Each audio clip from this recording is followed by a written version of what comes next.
नहमदुहु व नुसल्ली अला रसूलिहिल करीम अम्मा बाद फ़अऊज़ु बिल्लाहि मिनश शैतानिर रजीम बिस्मिल्लाहिर रहमानिर रहीम। मुअज़्ज़िज़ सामीन कराम, आज हमारी गुफ्तगू का मौजू कोरोना वायरस और हमारी माशरती और शरई जिम्मेदारियाँ हैं। जैसा कि आप सबको मालूम है, इंसानियत एक बहुत बड़ी आजमाइश में है, जिस आजमाइश ने 180 से ज्यादा ममालिक को अपनी लपेट में ले लिया है और 15,000 से ज्यादा लोग लुक़माए अजल बन चुके हैं और कमोबेश 3 लाख से ज्यादा मरीज इस बीमारी में मुब्तला हो चुके हैं। और इतना बड़ा फितना और आजमाइश है कि पूरी की पूरी इंसानियत कांप रही है। बदकिस्मती समझ लें या आजमाइश समझ लें कि पाकिस्तान भी इस वबा में मुब्तला है और हमारी गवर्नमेंट बहुत अच्छे इक़दाम उठा रही है और हमारे डॉक्टर हजरात भी अपने तौर पर काम में दिन रात लगे हुए हैं। अल्लाह ताला उन सबको भी जज़ाए खैर अता फरमाए। और वो गवर्नमेंट और डॉक्टर हजरात जो एक सबसे मौसर हल जो हमें बता रहे हैं इस बीमारी से महफूज रहने का, वो सोशल डिस्टेंस है। अपने घरों में रहना, कम से कम बाहर निकलना। इसीलिए उन्होंने लॉकडाउन भी शुरू कर दिया है। तो हमें भी कोशिश करनी चाहिए कि उस पर भरपूर तरीके से अमल करें। इस्लाम ने भी भरपूर तरीके से वबाई अमराज में एहतियात का हुक्म फरमाया है। एक मर्तबा मुस्लिम शरीफ की हदीस है, हुजूर सल्लल्लाहु अलैहि वसल्लम के पास कबीला सकीफ का काफिला आया तो उनके अंदर एक मजलूम शख्स था। हुजूर सल्लल्लाहु अलैहि वसल्लम से बैयत करने के लिए उसने इजाजत तलब की तो हुजूर सल्लल्लाहु अलैहि वसल्लम ने फरमाया कि इन्ना कद बायअनाक, कि तुम्हें आने की जरूरत नहीं है, हमने तुम्हारी बैयत कर ली दूर से ही, फर्ज जाओ अपने कबीले में चले जाओ। मकसद था कि वहां के लोगों को भी उस बीमारी से बचाना था। तो लिहाजा जो डॉक्टर हजरात हमें रहनुमाई दे रहे हैं कि घरों में रहें, बाहर ना निकलें, एक दूसरे से मुलाकात ना करें, ये बात शरीयत के मुखालिफ नहीं है, बल्कि शरीयत तो इंसानियत की हिफाजत को सबसे ज्यादा अहमियत देती है। ऐसा शरई मसला है कि अगर आदमी किसी ऐसी जगह पर है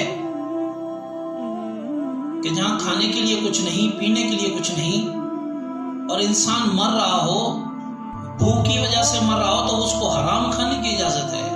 प्यास की शिद्दत में मर रहा हो तो उससे शराब जैसी हराम चीज भी पीने की इजाजत दी ताकि वो जिंदगी बचा सके। और ये इतनी बड़ी वबा, ऐसी हलाकत खैज कि पूरी दुनिया को जिसने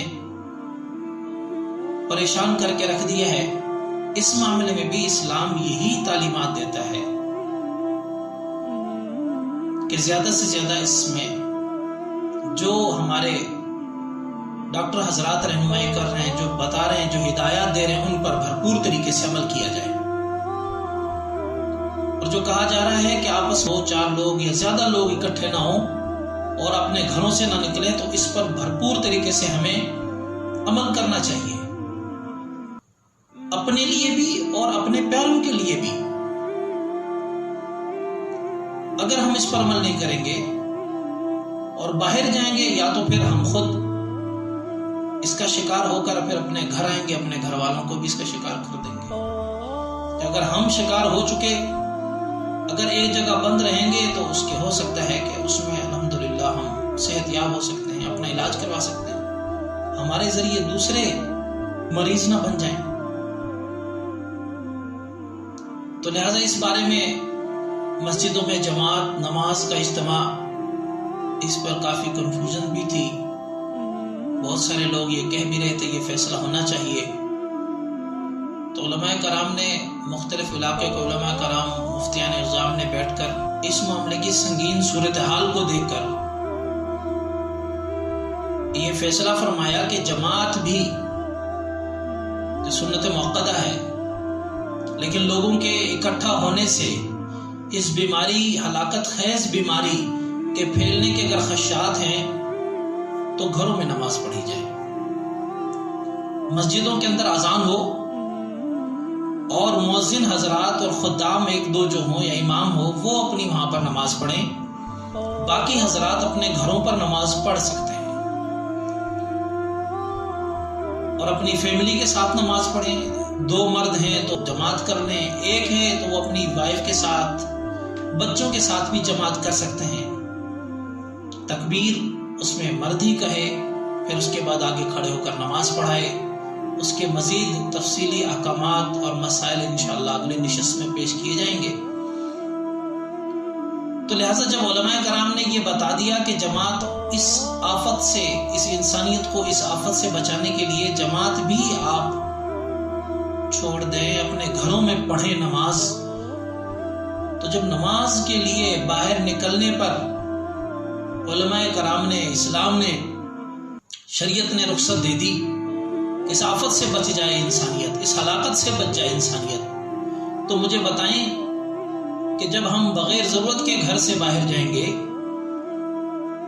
یا چھوٹی چھوٹی ضرورتوں کی وجہ سے جائیں گے اور سوشل ڈسٹینس جو مقصود ہے اس پر حقیقی طور پر عمل نہیں کریں گے تو کیا یہ اسلام کے مطابق بات ہوگی؟ لہٰذا ہمیں گورنمنٹ کا، ڈاکٹر حضرات کی ہدایات پر بھرپور طریقے سے عمل کرنا ہے۔ باہر بھی جائیں تو ماسک لگا کر، دستانے پہن کر جائیں۔ وہاں سے جو چیزیں ضروری خریدنی ہیں تو کوشش کریں 2-3 دنوں کی ضرورتیں ایک دفعہ میں ہی خرید لیں۔ آپس میں ملنے سے، باہر نکلنے سے پرہیز کریں اور اللہ تبارک و تعالیٰ سے توبہ اور استغفار کریں۔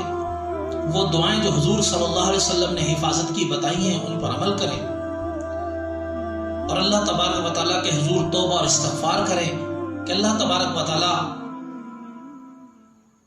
ہمیں اس آفت سے، اس وبا سے، اس امتحان سے خیر و عافیت کے ساتھ سرخرو فرما دے اور ہماری گورنمنٹ، ہمارے ادارے اور ہم سب ایک قوم ہیں اور سب جب ہم ایک ہو کر بھرپور طریقے سے اس پر عمل کریں گے تو انشاءاللہ ہم اس بیماری کو شکست دے سکیں گے۔